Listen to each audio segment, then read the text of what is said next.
Bonjour à tous et à toutes, vous qui êtes intéressés par l'enseignement du maître Samael. Alors première question, qui sommes-nous? Le mouvement gnostique chrétien universel de France, école de régénération, est donc une école de régénération qui travaille pour élever le niveau spirituel, moral et physique de tous ses membres et de la société en général. Par ailleurs, elle est l'héritière légitime de toutes les traditions ésotériques transmises par le vénérable maître Jésus le Christ, soutenu par notre très cher vénérable maître Samael Aun Weor, avatar de l'ère du Verseau, est aussi détaillé par le vénérable maître Raboulou. Et dans ce sens, notre association accomplira sa mission pour le bien de l'humanité. Merci. Alors qu'est-ce qui est important pour le MGCUF, donc le mouvement gnostique chrétien universel de France, de partager aujourd'hui?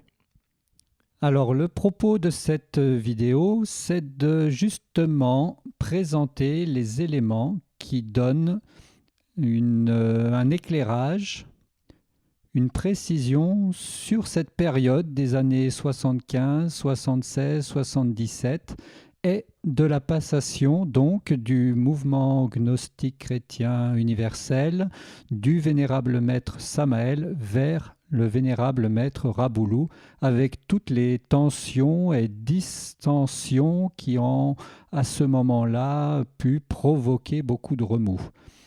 Voilà le propos de cette vidéo. Pour cela, nous avons des documents en source et des liens qui pourront vous permettre de lire et de comprendre les tenants et aboutissants de toute cette période clé. Alors un premier document, c'est l'autorisation du vénérable maître Samael du 15 octobre 1975. Cette lettre établit clairement l'autorité du vénérable maître Raboulou en tant que juge du karma réincarné. Une deuxième lettre qui est signée donc du vénérable maître Samael, c'est le grand manifeste gnostique international du 1er janvier 1976. Là encore, tout est précisé. Bien, donc quelles sont les conditions pour reprendre le flambeau, c'est-à-dire endosser les responsabilités pour reprendre les rênes du mouvement gnostique? Donc, comme nous le savons, au sein d'une école ésotérique, la passation d'un maître à son disciple n'est effective que lorsque le disciple est parvenu, dans la première montagne, à créer ses corps solaires pour devenir un homme solaire. À partir de ce moment-là, il peut prendre la responsabilité d'une école ésotérique et c'est pour cela que le vénérable maître Samael a donc quitté notre monde physique et légué au vénérable maître Raboulou qui à ce moment-là était déjà en train de parcourir les sommets de la première montagne. En petite anecdote, vous trouverez dans les 3 montagnes, donc un livre de 1975, un chapitre intitulé Conversation à Mexico, où le vénérable maître Samael s'entretient avec Roako, qui entre autres est le bodhisattva du vénérable maître Raboulou.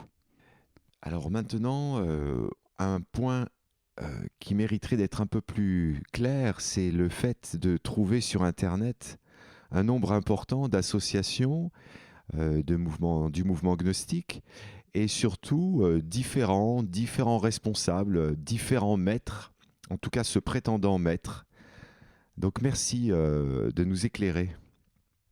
Il est certain qu'il existe d'autres associations. Cependant, revenons à l'essentiel. Quelles ont été et qui a cité le vénérable maître Samael pour succéder à son œuvre? Eh bien, il n'y a qu'une seule et unique personne, c'est le vénérable maître Raboulou.